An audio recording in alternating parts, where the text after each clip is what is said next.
Buenas noches, soy Daryl y hoy vamos a hablarles sobre un momento crucial en la historia del Perú, la reforma agraria de 1969. A fines de la década de 1960, nuestro país vivió una profunda crisis del sistema oligárquico agrario. Este modelo beneficiaba a unos pocos terratenientes, mientras millones de campesinos vivían excluidos, sin acceso a la tierra ni a derechos básicos de ciudadanía.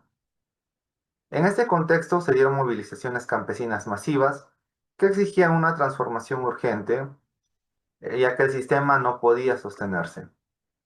Fue en ese escenario que el general Juan Velasco Alvarado, en 1969, aplicó una de las reformas más radicales de la historia republicana, la reforma agraria.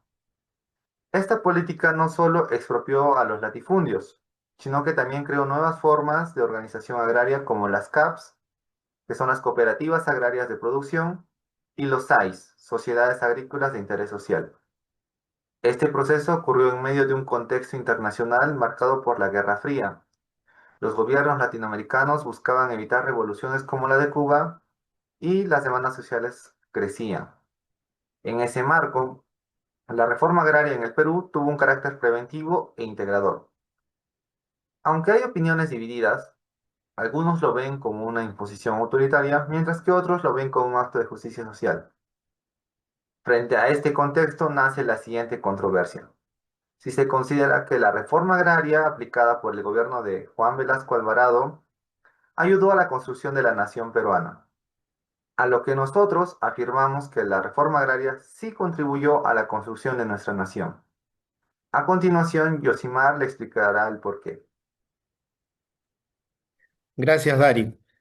Buenas noches, soy Yosimar y quiero explicar por qué la reforma agraria fue clave en la construcción de la nación peruana. Sostenemos que este proceso fue un paso decisivo porque permitió integrar a millones de campesinos quienes habían sido históricamente marginados del proyecto nacional.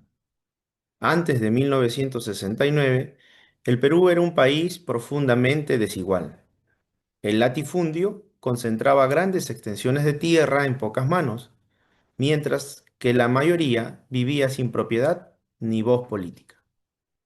Con la reforma, el Estado reconoció por primera vez a los campesinos como ciudadanos, con derechos y participación en la economía. Se les dio tierra, sí, pero también un lugar en la nación.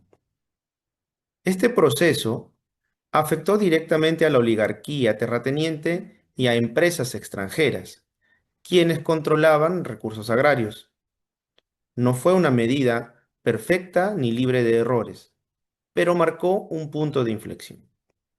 Mientras gobiernos anteriores, como el de Belaúnde o el APRA, intentaron reformas más tímidas y fallidas, Velasco ejecutó una transformación estructural real.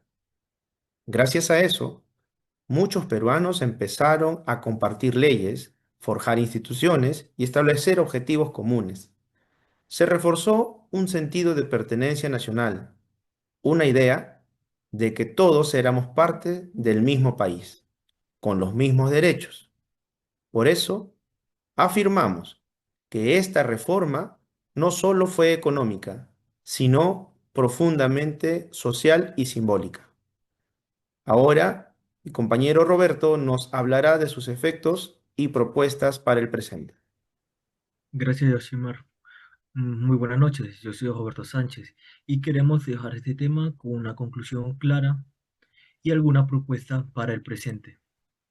La reforma agraria de Velasco sí contribuyeron a la construcción de la nación, al integrar a los sectores excluidos en un proyecto común. Se fortaleció la ciudadanía y la identidad nacional. Se rompieron las bases del viejo orden oligárquico y se impulsó la justicia social, aunque con errores y desafíos. Hoy, más de 50 años después, esta historia todavía nos deja lecciones. Por eso proponemos dos acciones concretas. La primera sería, es necesario reconocer este proyecto como parte de nuestra historia nacional, revalorarlo no como una ideología, sino como un momento donde se apostó por la inclusión social como la base de la ciudadanía. Segundo, debemos aplicar políticas actuales de desarrollo agraria con enfoque participativo. Esto significa escuchar a los campesinos, valorar sus conocimientos y fortalecer sus organizaciones. Solo así afirmaremos ese espíritu integrador que hace fuerte una nación. En conclusión, construir una verdadera nación peruana exige unirnos desde la justicia y la inclusión. La reforma agraria no fue perfecta, pero fue un inicio poderoso hacia una meta común. Gracias por acompañarnos.